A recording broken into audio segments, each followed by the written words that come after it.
9월 10일입니다. 갈라디아서 4장 21절에서 5장 1절까지 말씀, 두 여자, 두 언약이라는 제목으로 말씀드립니다. 사도 바울의 애타는 호소가 계속됩니다. 율법 아래에 있기를 바라는 사람들이여 나에게 말해 보십시오. 여러분은 율법이 말하는 것을 듣지 못합니까? 그 율법 아래에 있기를 바라는 사람들이라는 것은 우선적으로는 갈라디아 교회인들을 미혹하는 율법주의자들, 유대인들이죠. 또한 그들에게 미혹되어 바울이 전한 복음을 배척하며 그들과 함께 율법주의에 빠진 갈라디아 교회인들에게 이 말을 하는 것입니다. 하지만 이것을 이제 글로 남겼기 때문에 모든 갈라디아 교인들에게 다 들으라고 이렇게 말하는 것이죠. 여러분은 율법이 말하는 것을 듣지 못합니까? 그 율법이 말하는 것은 이제 모세 오경만이 아니라 성경, 구약 성경 전체를 말하는 것이죠. 그래서 창세기에 기록된 이야기를 이제 가지고 시작합니다. 아브라함에게 두 아들이 있었는데 한 사람은 여종에게서 태어나고 한 사람은 종이 아닌 본처에게서 태어났다고 기록되어 있습니다. 창세기 16장에 있는 말씀이죠. 바울은 이삭과 이스마엘의 출생에 관한 기록을 율법과 믿음에 관한 영적인 원리를 설명하기 위해서 인용하는 것입니다. 이 이삭과 이스마엘 출생에 관한 그 이야기를 율법과 믿음에 관한 영적인 원리를 설명하기 위해서 인용하는 거예요. 여종에게서 난 아들은 육신을 따라 태어나고 본처에게서 난 아들은 약속을 따라 태어났습니다. 그렇죠.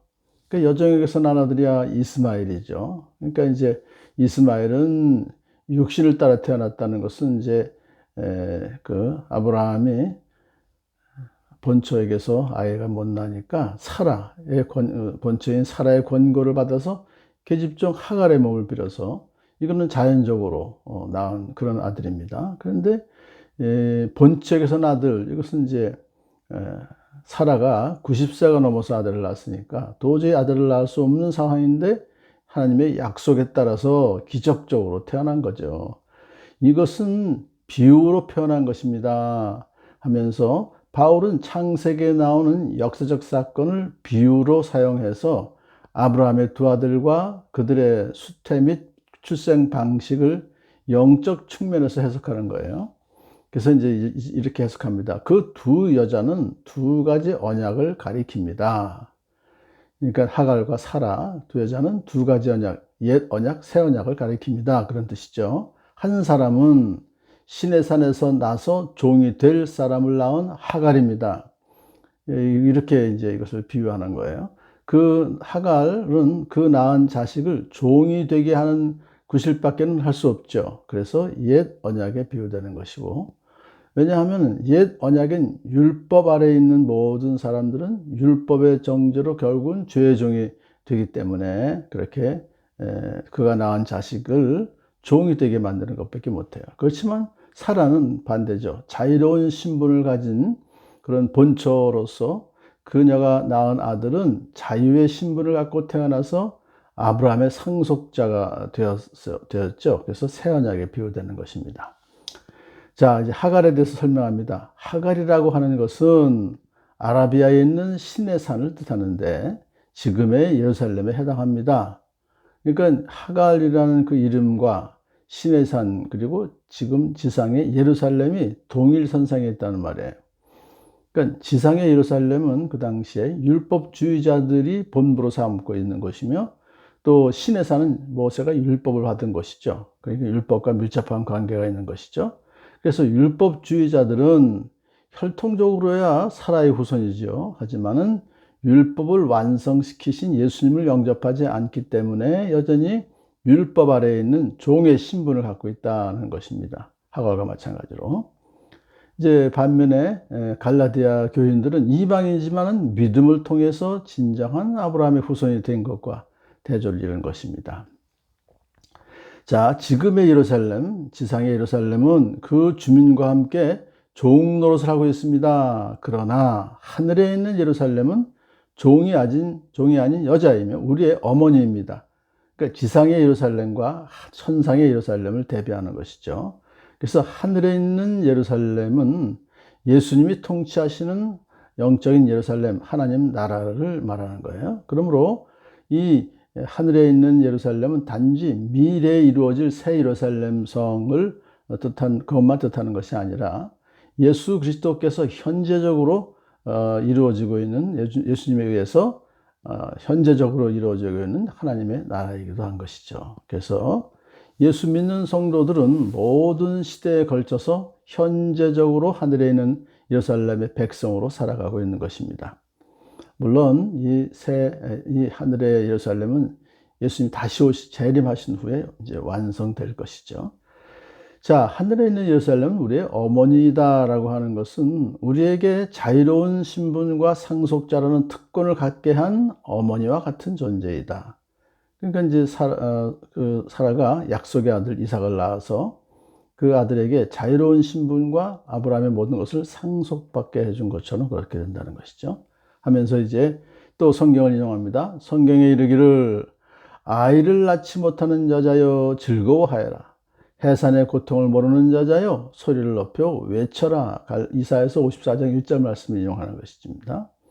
여기서 아이를 낳지 못하는 여자여 해산의 고통을 모르는 여자여라는 것은 바벨론의 포로로 잡혀간 유다 백성들을 비유하는 것입니다. 그들은 과부와 같은 신세가 되어서 불행한 처지에 있는 자들인데 그들에게 즐거워하라 라고 이렇게 외쳐라 그렇게 말하는 것은 홀로 사는 여자의 자녀가 남편을 둔 여자의 자녀보다 더 많을 것이기 때문이다. 좀 역설적이죠. 그래서 영적인 해석을 해야 됩니다.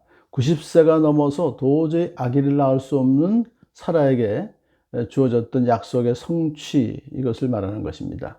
사라에게 주어졌던 이 약속은 좁게는 물론 혈통적인 아브라함의 자손들에 대한 것이지만 넓게는 믿음으로 하나님의 자녀가 된 아브라함의 후손이 된 모든 그리스도인들을 다 말하는 것이죠. 따라서 이 예언은 하나님의 약속의 자녀의 어머니인 사라를 통하여 복음을 주시며 그 복음으로 교회가 크게 확장될 것을 함축한 예언이기도 합니다. 교회의 확장은 하나님의 언약의 성취인 것입니다. 바울이 계속해서 갈라디아 교인들에게 아주 애정어린 목소리로 형제자매 여러분은 이삭과 같이 약속의 자녀들입니다. 이건 유대인들이랑 마찬가지다 이거죠. 이삭과 같이 지금 이방인들인데도 불구하고 여러분은 약속의 자녀들입니다. 이 약속은 인간이 만들어낸 것이 아니라 하나님께서 주권적으로 주신 선물이기 때문에, 그래서 하나님 자녀가 되는 것은 혈통적인 것이 아니라 하나님의 뜻을 따라 이루어지는 것이므로 세상 족보가 필요가 없어요. 그래서 이삭의 후손인 유대인이건 뭐 그렇지 않은 이방인이건 차별 없이 예수님 믿는 사람은 다 하나님의 자녀, 약속의 자녀가 된다, 그런 뜻입니다. 그러므로 바울은 갈라디아 교인들에게 여러분은 약속의 자녀들입니다 라고 선포한 것이죠. 그러나 그때 육신을 따라 난 사람이 성령을 따라 난 사람을 박해한 것 같이 지금도 그러합니다.